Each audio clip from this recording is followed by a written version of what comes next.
Bismillahirrahmanirrahim. Assalamualaikum warahmatullahi wabarakatuh. Berita Al-Hijrah 3 Jamadil Awal 8 Disember. Bersama saya Nazirah Syaringat dan berikut berita utama malam ini. Polis Diraja Malaysia sedia kongsi ilmu dan beri pendedahan kepada golongan marshal dalam aspek kawal selia lalu lintas.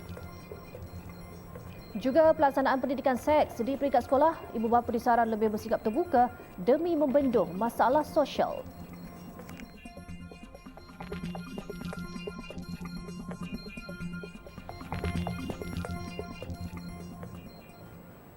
Seorang pelajar tingkatan 4 maut sementara rakannya parah apabila motosikal ditunggangi mereka melanggar tiang elektrik ketika dalam perjalanan pulang dari sekolah petang semalam. Kejadian di kilometer 7 Jalan Maharaja Lela Teluk Intan Perak itu berlaku sekitar jam 1.50 petang ketika kedua-dua mangsa yang berusia 16 tahun dalam perjalanan pulang ke Taman Maharaja Lela dan Taman Muhibah Batu Lima Teluk Intan. Ketua Polis Daerah Hilir Perak ACP Ahmad Adnan Basri berkata kedua-dua mangsa dipercayai terbabas sendiri ke kiri jalan dan melanggar tiang elektrik berhampiran. Mangsa yang menunggang motosikal maut serta-merta manakala pembonceng parah di muka. Ketika kejadian, kedua-dua mangsa yang merupakan pelajar dari sebuah sekolah menengah di Teluk Intan dalam perjalanan untuk pulang ke rumah. Mayat mangsa dihantar ke Hospital Teluk Intan manakala rakannya yang parah dirawat di zon kecemasan hospital sama.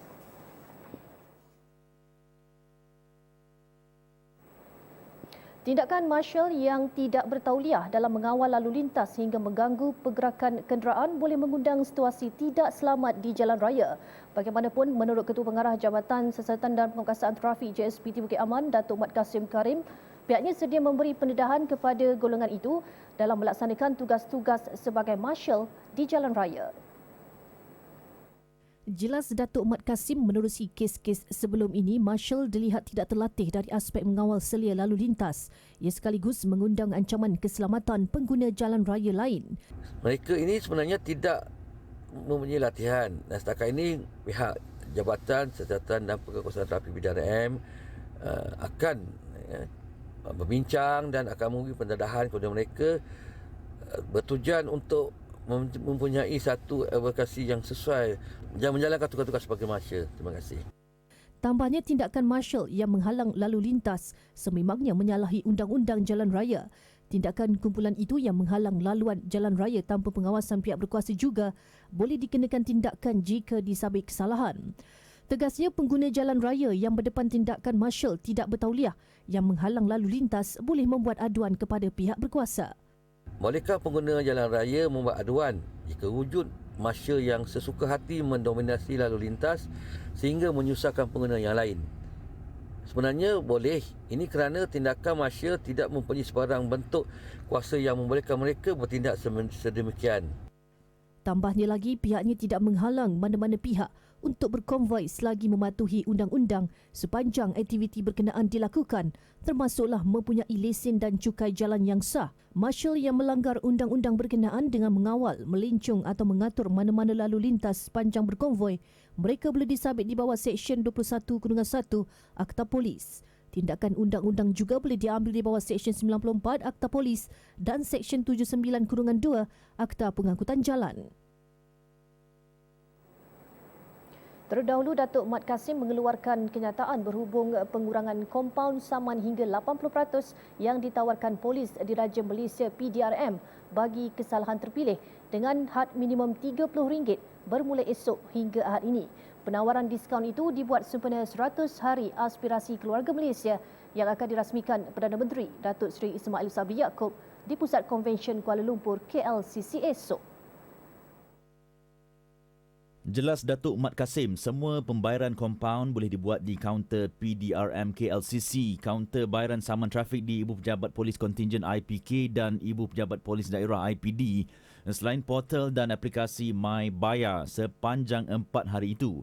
Pengurangan kompaun itu bagaimanapun tidak ditawarkan bagi kesalahan kemalangan, memotong secara berbahaya, menggunakan lorong kecemasan, tidak patuh isyarat lampu merah dan memotong garisan berkembar. Ia juga tidak termasuk kesalahan dikategorikan tidak boleh kompaun. Berstatus perbicaraan berkaitan kenderaan berat dan pengubahsuaian egzos kenderaan. Baik, beralih ke isu lesbian, gay, bisexual dan transgender LGBT. Masyarakat terutamanya ibu bapa perlu bersikap terbuka untuk menerima pembelajaran pendidikan seks untuk dilaksanakan di peringkat sekolah. Itu saranan Pesuruhjaya Kanak-kanak Suruhanjaya Hak Asasi Manusia Malaysia Suhakam, Profesor Datuk Dr. Nur Aziah Muhammad Awal dalam memastikan kanak-kanak dan remaja faham dan tidak mudah terjebak serta terpengaruh dalam perkara atau perbuatan songsang itu. Jelas Profesor Datuk Nur Aziah, masyarakat perlu mengubah pemikiran lapuk yang percaya kanak-kanak akan mudah terpengaruh dengan aktiviti seks sekiranya pendidikan seksual diperkenalkan. Kita ni pula masyarakat yang nak cakap pasal kesihatan seksual pun kita rasa tak bolehlah, janganlah diajar anak-anak ini, kerana kita ingat kalau kita beri dia maklumat itu dia akan terlibat dengan perkara-perkara itu. Sebenarnya tak, kita perlu memberi maklumat bahayanya, kenapa agama dan juga budaya kita tidak menerima kegiatan ataupun tindakan-tindakan homoseksual itu. So itu saya rasa sangat penting. Beliau tidak menafikan ibu bapa itu sendiri boleh mengawal anak-anak mereka. Namun dengan adanya kebebasan media sosial sekarang ini, sudah tiba masanya kanak-kanak menerima pendidikan seksual di sekolah dalam memastikan mereka lebih faham akan risiko serta kesan dan secara tidak langsung dapat mengurangkan masalah sosial pada masa akan datang. Isu-isu di media sosial ni sesuatu yang sangat sukar untuk dikawal, dan sebenarnya tanggungjawab pertama dan utama ibu bapa ialah mengawal anak masing-masing. Saya rasa kalau kanak-kanak diberi pendidikan seksual atau selalunya kita panggil kesihatan reproduktif ataupun pendidikan seks itu lebih awal, memahami bahawa perkara-perkara ini adalah perkara-perkara yang tidak dibenarkan oleh undang-undang dan juga oleh agama, maka saya rasa itu akan boleh membantu, lebih membantu daripada, dan prevention is better than cure. Sementara itu, berhubung isu seorang remaja Muslim berusia 17 tahun yang melakukan watak gay di dalam siri Stay Away From Me, jelasnya ibu bapa dan syarikat produksi berkemungkinan boleh dikenakan tindakan undang-undang di bawah Seksyen 7 Akta Kesalahan-Kesalahan Seksual Terhadap Kanak-Kanak 2017 kerana pihak produksi telah mengarahkan remaja tersebut melakukan aksi intim dan babak romantik sesama jantina dan bukan tindakan terhadap remaja berkenaan. Sementara itu, pengukuhan akidah dalam diri seseorang khususnya yang beragama Islam perlu dimantapkan, lebih-lebih lagi apabila dihimpit situasi semasa pandemik COVID-19 yang mungkin membuatkan pegangan agama seseorang menjadi goyah. Ini kerana jiwa yang ketandusan nilai rohani boleh mendorong minda bertindak di luar jangkaan. Saranan serta nasihat itu dizahirkan pensyarah Jabatan Syariah Kolej Islam Antarabangsa Sultan Ismail Petra Kias, Datuk Dr. Abdul Basit Abdul Rahman yang bimbang dengan angka kematian akibat bunuh diri ketika pandemik melanda. Jelasnya masyarakat Islam perlu memahami konsep nyawa adalah pinjaman daripada Allah dan menjaga nyawa adalah satu kewajipan yang besar dalam diri seseorang. Sebagaimana hadis yang telah diajar oleh Nabi SAW kepada Sayyidina Abdullah bin Abbas, pupu dia. Ihfazillah yahfaz. Mu jaga hak Allah, Allah jaga hak kamu. Hadis ini perlu digilapkan ke dalam hati semua masyarakat Islam, yang muda, yang tua, yang lama, yang baru, yang belajar, yang tak belajar, supaya kita tahu bahawa kita ada Allah.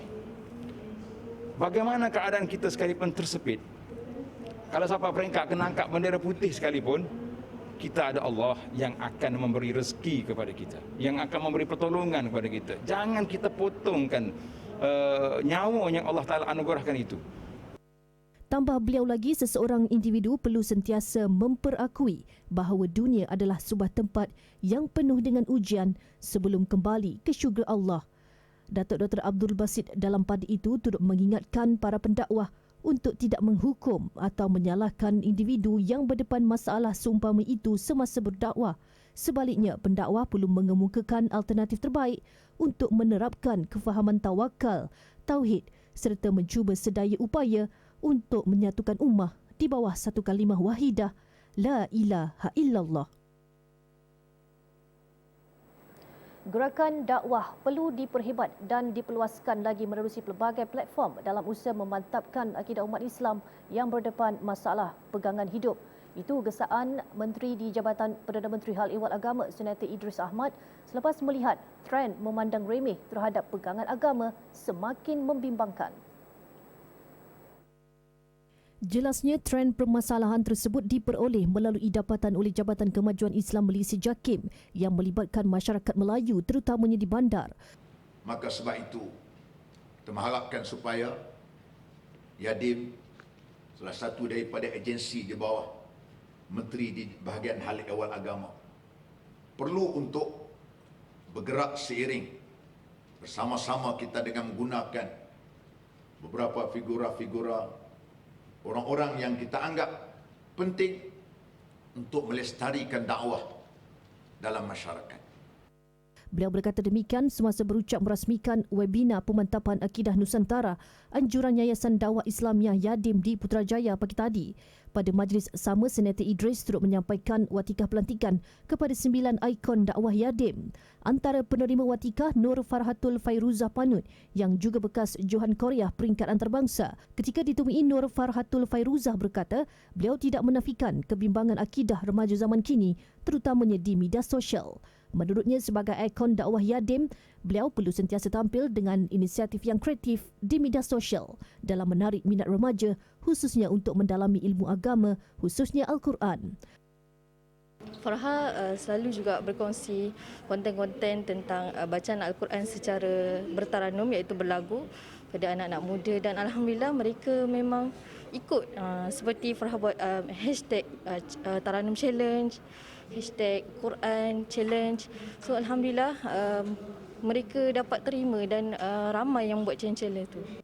Ikon dakwah Yadim berperanan mengimarahkan aktiviti dakwah kepada masyarakat terutama di platform media massa termasuk media sosial dan sentiasa akan mengetengahkan isu-isu semasa berkaitan akidah umat.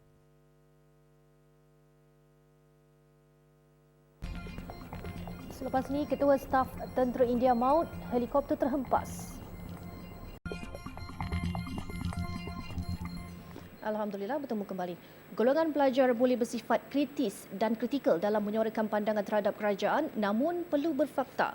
Perdana Menteri Datuk Seri Ismail Sabri Yaakob berkata, pandangan juga tidak wajar dibuat mengikut emosi dan melulu. Saya kata boleh. Luahkan perasaan dan pandangan anak-anak sekalian terhadap apa yang dilakukan oleh kerajaan. Saya kata tidak salah. Kerana pelajar adalah ideal pemikirannya. Pejuang pelajar begitu ideal dari segi perjuangannya. Cuma saya kata yang pentingnya adalah perlu bertanggungjawab terhadap setiap tindakan kita. Demikian petikan ucapan Perdana Menteri pada Majlis Perasmian Keluarga Malaysia at Institusi Pengajian Tinggi IPT di UPSI hari ini. Kata Perdana Menteri, kerajaan pimpinannya mengiktiraf peranan anak muda dan ia dibuktikan melalui kelulusan undi 18 yang memberi peluang kepada golongan itu menentukan dan memilih siapa yang bakal menjadi pemimpin negara. Namun katanya ramai yang tidak yakin dan skeptikal terhadap keputusan kerajaan dalam hal itu kerana golongan pelajar dianggap masih terlalu mentah untuk berbuat demikian. Kerajaan bagaimanapun, kata Datuk Seri Ismail Sabri, yakin dengan kemampuan anak muda dan mahu mereka menentukan siapa yang berhak menjadi pemimpin. Sementara itu, Pusat Penyelidikan dan Pendidikan Keluarga Malaysia akan ditubuhkan di UPSI Tanjung Malim sebagai peneraju penyelidikan dan mempromosikan konsep keluarga Malaysia. Menurut Perdana Menteri, penubuhan di UPSI sesuai dengan julukan Universiti Terbabit sebagai institusi ulung yang membawa perubahan dalam pengembangan pendidikan. Saya sangat optimis dengan kreativiti, inovasi dan kolaborasi strategik yang melibatkan pelbagai pihak. Pusat ini dapat memainkan peranan yang signifikan dalam meningkat, mempromosi dan menyebarluaskan lagi konsep serta usaha membudayakan nilai-nilai pengkayaan keluarga Malaysia. Kata Perdana Menteri, aura keluarga Malaysia dilakar melalui kerjasama yang harmoni, sikap saling menghormati dan keterbukaan pelajar terhadap perbezaan.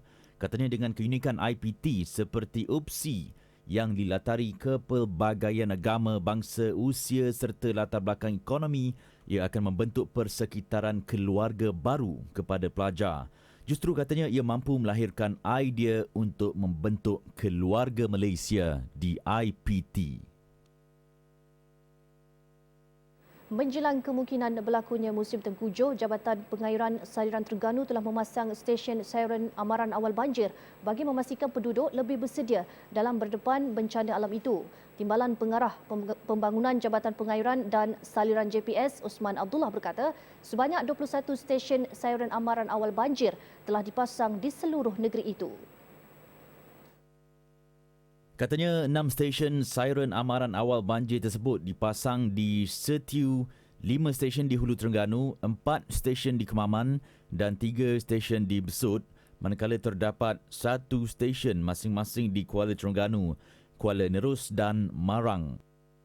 Ada dua keadaan bunyi. Satu bunyi menandakan paras amaran, iaitu air sungai telah melimpahi tebing.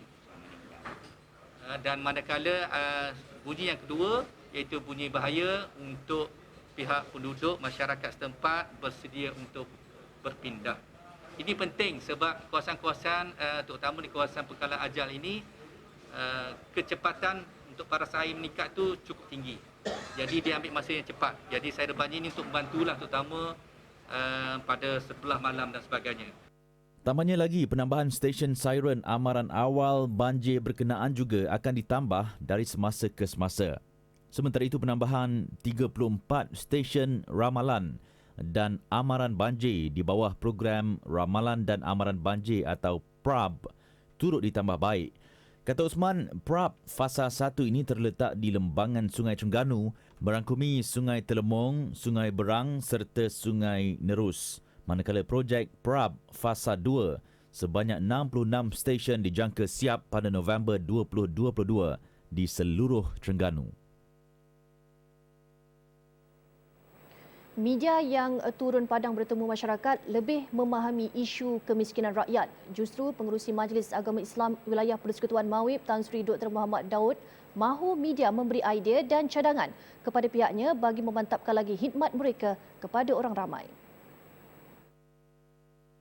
InsyaAllah kita akan teruskan hubungan yang berbentuk kesukanan, tawaran pertolongan zakat kepada pekerja-pekerja media yang memerlukan bantuan, yang sakit, yang ada masalah kewangan dan juga beasiswa pada anak-anak media yang asnaf. Jadi kita wujudkan hubungan yang lebih intim kerana masing-masing memerlukan satu sama lain dalam konteks untuk menyebarkan berita yang sebenar tentang kegiatan yang paling kritikal di Kuala Lumpur, iaitu pengurusan agama Islam, masjid, surau, pendidikan dan juga sosioekonomi ummah.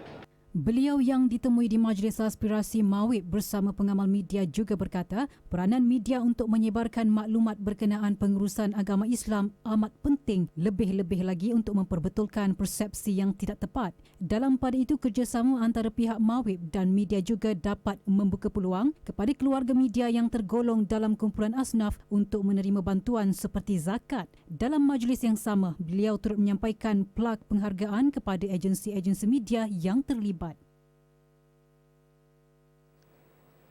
Zakat Pulau Pinang ZPP menyasarkan jumlah kutipan zakat tahun depan mencecah RM149 juta berbanding RM136 juta tahun ini. Ketua Pegawai Eksekutifnya Amran Hazali memaklumkan jumlah itu bersandarkan pada situasi ekonomi negara dan pandemik COVID-19 yang kini memasuki fasa pemulihan. Amran berkata sasaran itu juga dianggap realistik berdasarkan prestasi kutipan zakat sehingga Disember 2021 termasuk kutipan zakat perniagaan. Sebenarnya untuk keseluruhan zakat kita sasarkan sebanyak 149 juta. Jadi untuk zakat perniagaan lebih kurang 30 ke 32 juta kita sasarkan. So kita harap dengan kempen sebegini lebih ramai yang mendapat maklumat tentang kewajipan membayar zakat perniagaan khususnya kepada syarikat-syarikat yang beroperasi di negeri Pulau Pinang dan syarikat-syarikat yang beroperasi di KL tapi mempunyai cawangan di Pulau Pinang juga. Saya seru dan saya harapkan mereka juga dapat melaksanakan kewajipan berzakat mereka. Amran ditemui TV Al-Hijrah selepas Majlis Haiti dan Serahan Zakat Korporat 2021 di Hotel Ikonik Bukit Mertajam yang disempurnakan Timbalan Ketua Menteri Satu Pulau Pinang merangkap yang di-Pertua Majlis Agama Islam Negeri Pulau Pinang, Datuk Ahmad Zakiyuddin Abdul Rahman. 6 syarikat yang menyerahkan zakat korporat mereka ialah Al-Hadad Marketing Sinan Berhad dan Al-Hadad Mat Sendirian Berhad, Rural Capital Berhad dan Pertubuhan Peladang Kawasan Lahar Bubu. 3 lagi syarikat ialah CIMB Islamic Bank, Perda Venture Incorporated Sinan Berhad dan Farmaniaga Berhad dengan nilai zakat keseluruhan lebih 1.3 juta ringgit. Sementara itu, Amran memberitahu pihaknya ke arah pendigitalan bagi meningkatkan keberkesanan proses kutipan dan agihan zakat kepada golongan asnaf. Kita akan lancarkan mobile apps tak lama lagi, Zakat Pulau Pinang, dan di samping itu kita juga akan memperbanyakkan lagi permohonan-permohonan zakat secara atas talian mulai pada tahun depan insya-Allah untuk memudahkan lagi proses, bukan saja proses permohonan tetapi proses penyaluran wang zakat kepada golongan sasaran insya-Allah. Ketika ini, ZPP sedang merangka sistem pengurusan zakat digital secara berperingkat dan akan lebih agresif mulai tahun depan sehingga 2023.